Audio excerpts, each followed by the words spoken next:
MLA గారైన రఘురామకృష్ణరాజు గారిని మాట్లాడవలసిందిగా కోరుతున్నాం. రేపటి నుంచి వారు వేరే పదవిలోకి వెళ్తారు.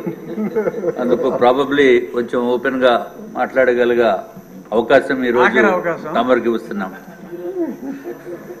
ధన్యవాదాలు అధ్యక్ష.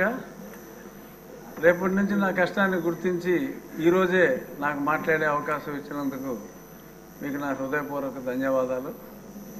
ఈ బడ్జెట్ ప్రజెంటేషన్ అనేది నిజంగా ఈ సంవత్సరం ఇచ్చిన బడ్జెట్ కత్తి మీద సాము కన్నా కూడా చాలా క్లిష్టమైన పరిస్థితి. ఎందుకంటే మనం ఊహించుకున్నది వేరు, ఊహించుకున్న దాన్ని మించి ఆర్థికంగా అస్తవ్యస్తంగా మారిపోయింది. వచ్చిన తర్వాత ఆ లెక్కలు చూసి ఆర్థిక మంత్రి గారే అసలు ఆ షాక్ నుంచి బయటపడటానికి కూడా చాలా రోజులు పట్టింది. ముఖ్యమంత్రి గారు కూడా ఇంత విధ్వంసం జరిగింది అనుకోలేదని చెప్పి 3 రోజుల గతంలో ప్రజెంటేషన్ అంతా కూడా ఎంత విధ్వంసం జరిగింది అన్నది చెప్పారు. అయినప్పటికీ కూడా మరి ఇప్పుడు ఆ బడ్జెట్ రిలీజ్ చేశారంటే అది ఒక్క చంద్రబాబు నాయుడు గారి వల్లే సాధ్యం. ఎందుకంటే మనం మాట ఇచ్చాం, ఇచ్చిన మాట నిలబెట్టుకోవాలి. కొంచెం సమయం పట్టినా కూడా అన్నిటికీ కేటాయింపులు జరుపుతూ సంక్షేమాన్ని, ఎందుకంటే అభివృద్ధికి సమయం పడుతుంది. నారా లోకేష్ గారు 1,50,000 కోట్ల ప్రాజెక్టు కూడా తీసుకొచ్చారు. టీసీఎస్ నుంచి ఇన్వెస్ట్మెంట్లు, ఇంకా ఇంకొక 50,000 కోట్లు రిలయన్స్ ఇండస్ట్రీ నుంచి పెట్టుబడులు, ఇవన్నీ కార్యరూపం దాల్చి మనకి ఆదాయం రావాలి అంటే టీసీఎస్ తొందరగా రావచ్చు, కానీ ఇంకా మిగిలిన సమయం పడుతుంది. కానీ ఇక్కడ సంక్షేమాన్ని పక్కన పెట్టకుండా మరి రాబోయే రోజుల్లో వచ్చే అభివృద్ధి ఇది బ్యాలెన్స్ చేసుకుంటూ, అలాగే మరి గతంలో నేను ఢిల్లీలో కూర్చున్నప్పుడు ఎన్నో ఉత్తరాలు ఫైనాన్స్ మినిస్ట్రీకి రాసి నేను కొంచెం నన్ను నా ఊరు వెళ్లకుండా మరి గత పాలకులు కృషి చేసినందువల్ల కనీసం ఇంకో 1,00,000 కోట్ల అప్పు దొరకకుండా నేను చేయగలిగా. చాలా ఫైనాన్స్ సెక్రటరీ, ఇప్పుడు క్యాబినెట్ సెక్రటరీ ఆయన ఎన్నోసార్లు నేను వ్యక్తిగతంగా కలిసి ఇంత విధ్వంసం జరుగుతుంది, ఇంకా మీరు అప్పులు ఇవ్వకుండా బాగోయని చెప్పి 1,00,000 కోట్ల వరకు అప్పు రాకుండా చేయగలిగాను. కానీ వాళ్ళు సాయశక్తిలా చాలా వరకు చేశారు, దారుణమైన విధ్వంసాన్ని సృష్టించారు. ఇప్పుడు ఎమ్మెల్యేలుగా మా అందరి బాధ్యత ఏమిటంటే, ముఖ్యమంత్రి గారు, ఆర్థిక మంత్రి గారు ఎన్ని నిద్రలేని రాత్రులు గడుపుతున్నారు. వారు ప్రజలకు ఇచ్చిన మాట నిలబెట్టుకోవటానికి ఎంత కష్టపడుతున్నారు. సంక్షేమ పథకాలు అన్నీ అమలు చేయగలం, కానీ దానికి కొంత సమయం కావాలి.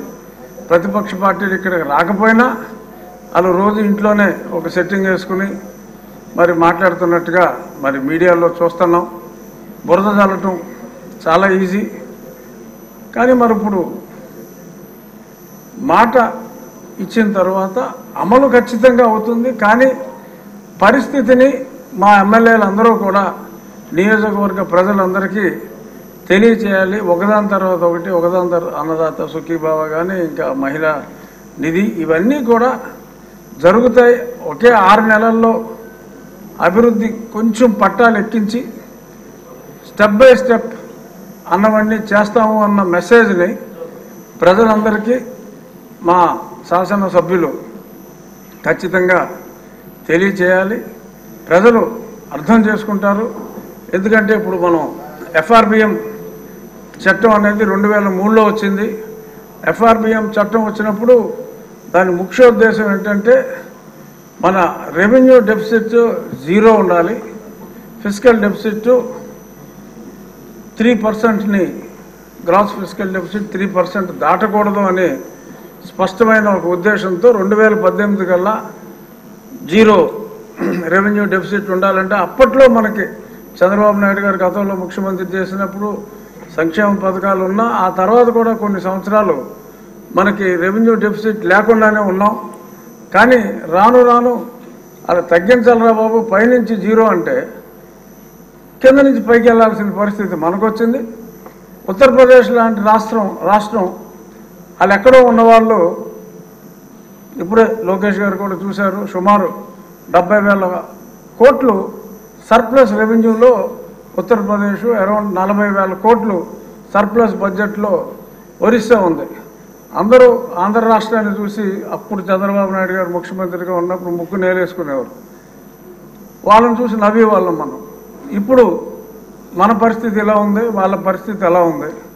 కానీ ఇదంతా చక్కదిద్దగలిగిన సమర్థుడు ఒక్క చంద్రబాబు నాయుడు గారే. కానీ వారికి మనం అందరం కూడా, ఎమ్మెల్యేలు అందరూ కూడా అండగా ఉండి ఈ కష్టాన్ని ప్రజలందరికీ కూడా తెలియజేసి రాబోయే రోజుల్లో తిరిగి ఉత్తరప్రదేశ్ని, అంటే ఉత్తరప్రదేశ్లో సంక్షేమం తక్కువ, మనం సంక్షేమం చేసినా కూడా అభివృద్ధి పదంలో నడిపించగలిగిన నాయకుడు మనకున్నాడు. కానీ సమయం పడుతుంది. రాబోయే రోజుల్లో ఒరిస్సాను మించి, ఉత్తరప్రదేశ్ని మించి FRBM దేనికైతే ఉద్దేశించారో అవన్నీ కూడా లిమిట్స్లో ఉండేలాగా చంద్రబాబు నాయుడు గారి నాయకత్వంలో మనం అందరం ఈ 5 ఏళ్ళు గడిచేటప్పటికి సర్ప్లస్కి వెళ్ళే విధంగా నడిపిస్తారు. ఆయనకి మరి పయ్యావుల కేశవ్ గారు, ఆర్థిక మంత్రి గారు కూడా ఉన్నారు. అభివృద్ధి బాటలో నడిపించడానికి, పరిశ్రమలు తీసుకురావడానికి, మరి టాటా పరిశ్రమలు కొన్ని వచ్చినప్పుడు మరి లోకేష్ గారు కూడా ఎయిర్పోర్ట్కి వెళ్ళి రిసీవ్ చేసుకుని ఎయిర్పోర్ట్కి వెళ్ళి డ్రాప్ చేయటం అంటే ఆ కమిట్మెంట్ ఉంటేనే సాధ్యం. వీళ్ళందరి నాయకత్వంలో డెఫినెట్గా రాష్ట్రం ఆర్థికంగా పురోగవృద్ధి సాధించి ప్రజలందరి అంచనాలని తప్పకుండా అందుకోగలమన్న ఆశాభావం మా ముఖ్యమంత్రి గారి నాయకత్వంలో ఉంటుంది. కూటమి నాయకత్వంలో మీరు సీరియస్ అవుతారు. రఘురామకృష్ణరాజు గారు కూడా ఏ స్థాయిలో అనుభవించారో అందరికి రాష్ట్రం అంతా తెలుసు.